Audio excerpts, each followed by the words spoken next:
Perfect preservation, ladies and gentlemen. Perfect preservation.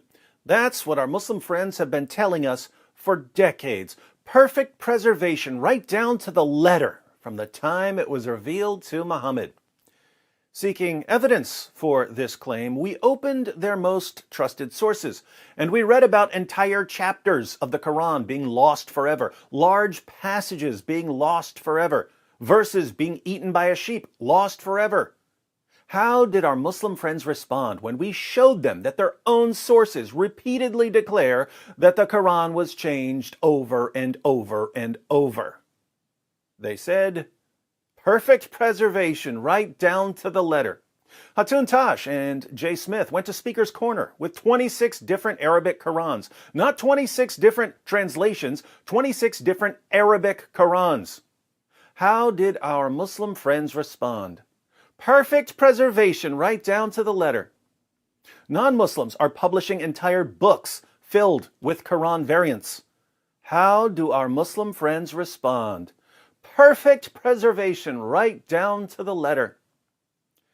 Fortunately, after decades of non-Muslims showing Muslims what's in their own sources and their own manuscripts, after decades of Muslim apologists lying about the history of the Quran, there are finally some Muslim scholars who are starting to admit that there are holes in the narrative. And it's very clear to you and to every single very advanced student and specialist that the standard narrative has holes in it. That's what I'm going to say. Why are they finally acknowledging that there's a problem? Because the evidence is piling up too fast, and Muslim scholars are realizing that the longer they deny reality, the more shame and embarrassment they'll face later.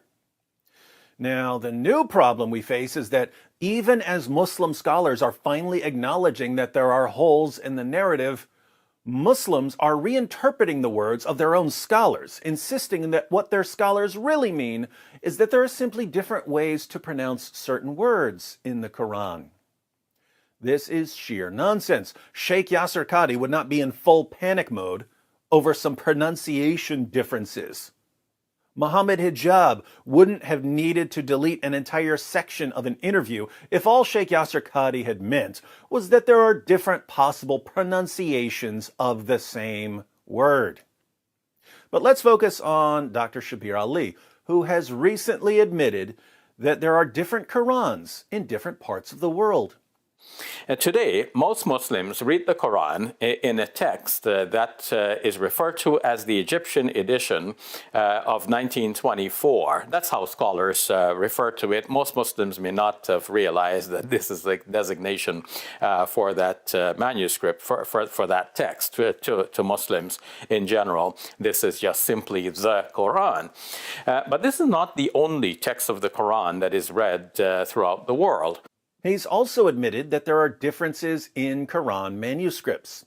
So there was this period in which Muslims had the opportunity to teach others the Quran without insisting on the precise words. Recently, a manuscript has been discovered from Sana'a in Yemen, and it's referred to as the Sana'a manuscript. That manuscript has two layers of Quranic writing. The lower layer has been scraped off, and the upper layer has the Quranic text written over. Now, the upper layer text quite closely corresponds to what Muslims are reading in the world today as the text of the Quran. The lower text that has been scraped off has some variation from what Muslims are reading in today's text. What's disturbing is that even when someone like Dr. Shabir Ali admits that there are different Arabic Qurans, and even when he admits that there are differences in the manuscripts, the Muslims in the comments section are still claiming that all Shabir really means is that there are different pronunciations of the same Arabic words. That's all he means. No, that's not what he means, my Muslim friends.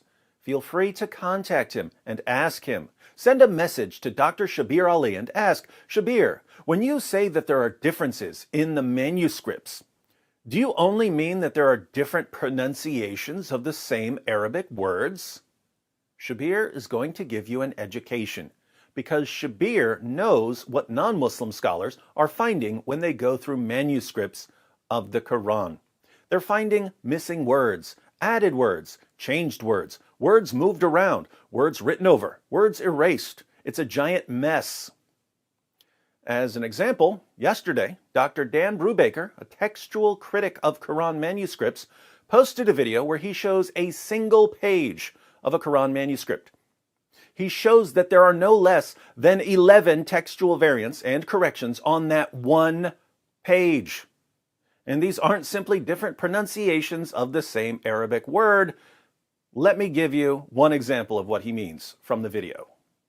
This is verse 6:110. This part of the verse reads, Fi tughyanihim yatmahun. We let them wander blindly on in their insolence. And I've circled there the word that roughly corresponds to the word that we're looking at, Fi tughyanihim, because in this manuscript, the word tughyanihim does not exist. Rather, its place is taken by the word hauzihim. So it is an alternate word. Fi hauzihim actually is used, as you can see, in another verse, not too far from here in the same surah, then leave them plunged in their foolish talk. So here at 6:110, with this alternate word, it has the reading of, we let them remain plunged in their blindness, or remain immersed perhaps in their blindness. Makes sense to my understanding of the Arabic. It does make sense. It's just an alternate reading, a different word from what we have today. Different Arabic words, different meanings, different translations. And what are our Muslim friends going to conclude from this? Perfect preservation right down to the letter. My Muslim friends, do you have any clue what kind of damage you're doing to the future of your religion right now? Once this lie has been exposed, possibly the biggest lie in history, the supposed perfect preservation of a book that was repeatedly changed and corrupted. Once this lie has been exposed, we are never going to believe anything you tell us about your religion ever again. When you lie to our faces about what we can see with our own eyes, you destroy your own credibility.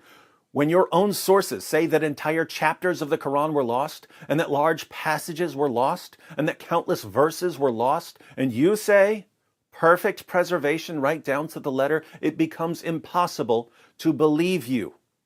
When you say that there are no textual variants in the entire history of the Quran, while textual critics who go through the manuscripts say that they've found tens of thousands of textual variants, there's simply no way to take you seriously ever again.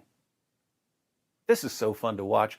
I encourage everyone to click on Dr. Brubaker's new video so that he can take you through 11 variants and corrections on a single page of a manuscript of a book that's been supernaturally protected by the great God Allah.